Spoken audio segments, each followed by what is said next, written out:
Lubak-lubak po ngayon ang ilang mga kalsada sa Maynila at nakatutok live doon si Steve Dailisan. Steve. Good news, Mike, dahil humupa na ang baha sa marami lugar dito sa lungsod ng Maynila. Ito sa kabila nung naranasan natin na pabugso-bugsong buhos ng ulan sa buong maghapon. Pero panibagong kalbaryo na naman yung iniinda ng mga kapuso nating motorista. Yun yung pag-iwas dun sa mga malalalim na lubak dun sa ilan sa mga kalsada. Narito po ang aking report.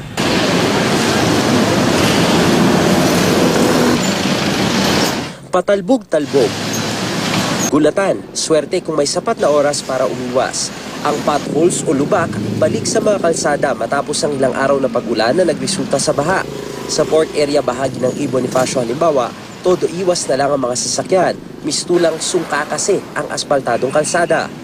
Ingat-ingat na lang pagka nagmamaneho. Matalbog yung jeep. Sobrang lalim na eh. Siyempre yung mga sak sa pangilalim, siyempre mahal yan. Lalo na pag bagong sasakyan, madali malaspag. Kung tutusin, madali raw ilatag ang asfalto sa kalsada sa loob ng 6 na oras. Ito yun na. Ang problema lamang kapag malakas ang ulan at bumabaha at nabababad sa tubig yung kalsada kasi yung maliit na bitak, lumalaki lalo na kapag nagugulungan ng sasakyan. Yung nagplano gawin ng DPWH, gagawa sila ng square dito. Pagkatapos, 2 inches daw yung lalim sa kanila tatapalan ulit ng asfalto. Pero habang hindi pa umaaraw, kinakailangan kasi tuloy yung kalsada kapag ginawa nila yan. Ang ginagawa ngayon ng mga tauhan ng DPWH, ito, nagwawalis muna, inaalis itong mga nabakbak na portion ng asfalto kasi kinakailangan malinis yan dahil delikado raw at madulas para sa mga motorista, lalo na dun sa mga nakamotorsiklo. Ayon sa DPWH, numero 1 kalaban ng asfalto ang tubig. Kinukumpleto pa raw ng DPWH NCR ang report ng mga kalsadang kailangang malubak to normal o maisaayos. Sa kanilang monitoring, may mga lubak na dapat iwasan sa Rojas Boulevard, EDSA Magallanes, Buendia Avenue at C5 Road. By tomorrow afternoon or even Saturday, Sunday, talaga pong 24/7 po tayo dito sa South Manila.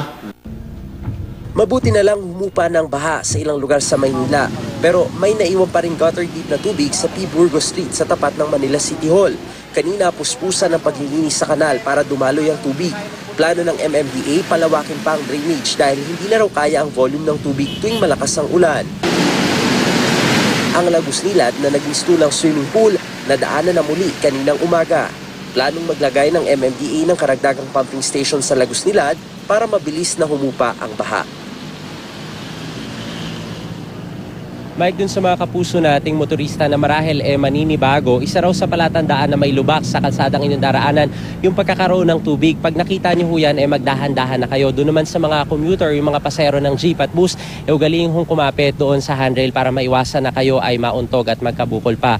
Para dun sa mga kapuso nating motorista na nais i-report sa DPWH yung mga lubak sa kanilang lugar, maaari niyo po silang tawagan sa hotline nila na 304-3370. Maaari niyo rin po silang i-text sa DPWH Space ang inyong mensahe. Ilagay niyo ho dyan yung eksaktong lokasyon ng lubak at isend sa 2920 o maaari niyo po silang i-tweet sa @DPWHCO o @DPWHCO at i-hashtag niyo po yung lubak to normal. Mike.